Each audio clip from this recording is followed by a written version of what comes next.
No, I just learned it with the music director. We went over it, and we played around with it a little bit. And she pretty much, let me express myself the way I wanted to express myself with it, and it has always been nothing but gracious. Do you think here's my Dolly Parton song? I have to say every now and again, I'm like, I'm singing a song that Dolly wrote. For you? Yeah, to a certain degree.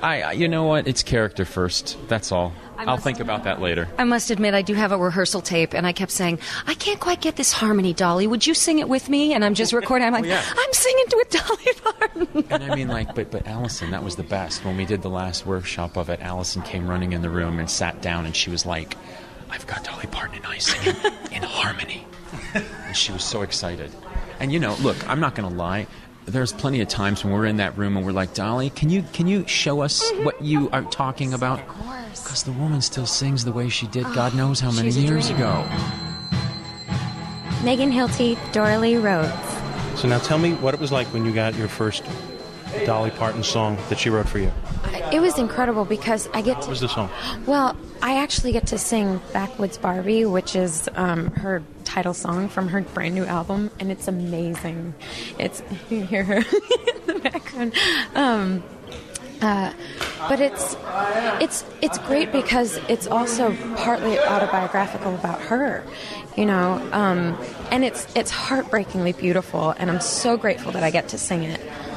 Can you sing a little of it? 2 lines. 2 lines?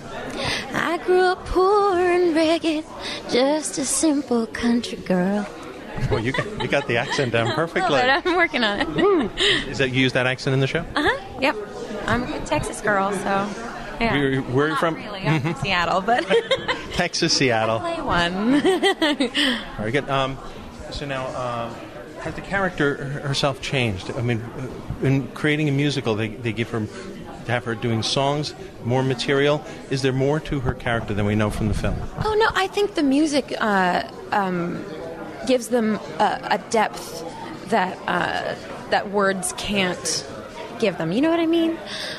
It kind of rounds out their characters, and I think she did a fantastic job of writing their characters in the score. Can you give me an example of something where she really captured your character?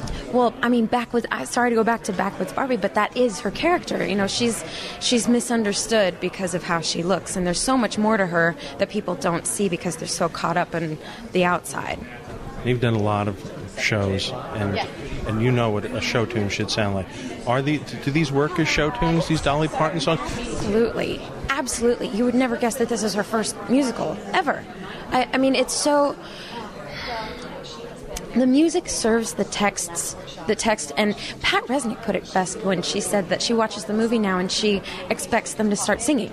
It's that seamless, and it supports the... It's like when Pygmalion was revived. You kept waiting to hear, Exactly. Wouldn't it be lovely? Yeah, absolutely.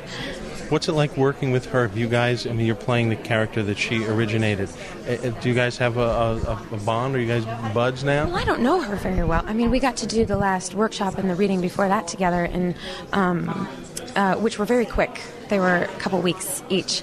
But she is just lovely. It was so daunting in the beginning, to play the role that she created in front of her. But within minutes of meeting her, I mean, she just puts you at ease. She's such a wonderful, down-to-earth and kind woman that, as soon as I met her, I was like, okay, I can breathe and I can do this. And she's very supportive. It's Allison Janney. What's the name of the character that you're playing? I am playing Violet Newstead, the part that Lily Tomlin made. How does it feel to be the lead in a big musical? What is that like for you to carry that on your shoulders? Very capable-looking shoulders. Thank you.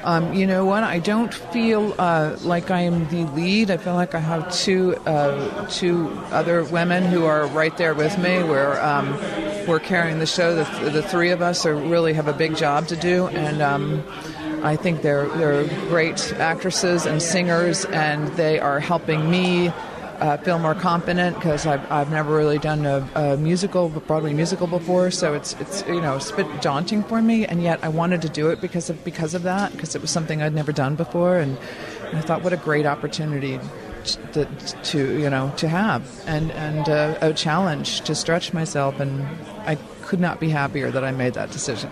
Do you remember getting your first song? The first Broadway song that was written for you? Well, I mean, I don't think I think of it that way. First song that was written for your character that you're playing. Yes. Yeah.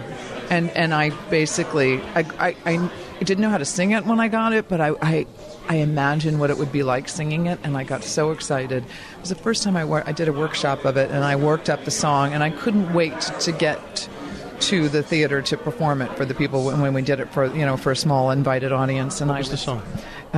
It was called One of the Boys. Mm-hmm. And it's just basically one of those numbers that you just, with the guys, and they lift you up over your head, and it's a ba-ba-boom, big production number. And I'm so excited about it. I haven't seen what Andy Blankenbuehler is going to do with it yet, but I can only imagine. Mm-hmm. Did you have somebody, when you got that song, did you have somebody that you called and say, Dolly Parton wrote me a song? No, I don't think of it like she wrote me a song. She wrote a song, and I get to sing it. But yes, I have lots of friends who are big musical theater buffs, and were thrilled that and so excited for me.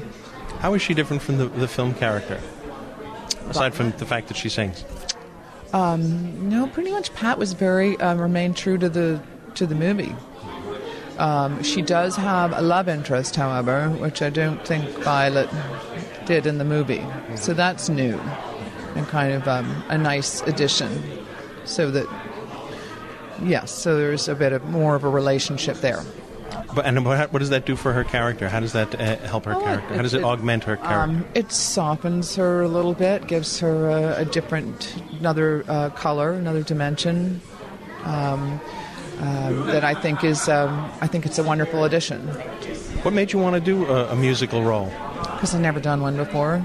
Just again, you were saying how you're looking for something to stretch. Well, yeah, and it came my way, and Joe Mantello, who I've had the pleasure of working with before, basically he asked me to do the workshop, and I was thrilled that he asked me to do it. And I thought, well, it's a great chance for me to get to see what it feels like without doing a full production, doing a workshop, and I had the best time of my life. So after that workshop, we both said, yeah, let's do it. So what's it like working on a production where the women are creating it and the women have all the muscle? I think I'm a big fan of it. Especially when Dolly's involved.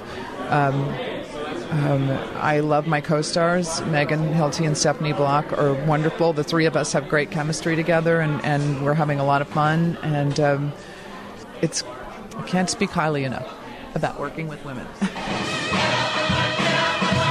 I'm just proud to be part of it. I feel like the whole thing from day one, even the movie, was always a blessed project. That all these many years later now, that it's going to be a Broadway musical. And I think the subject matter will always be. And I've tried to write for the men as well as the women, but certainly I didn't cut all the parts that I wrote for all the gals in the movie. And so I just hope it does well. And I hope that we all have a long run and a good time. So thank you for coming and being seeming to be excited about it.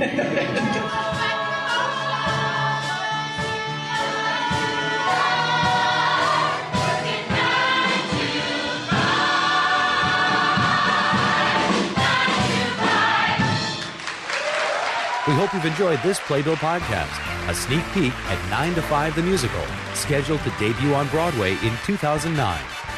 For streaming Broadway music 24 hours a day, breaking theater news, and many more exclusive interviews and features, please visit playbillradio.com from the heart of Broadway.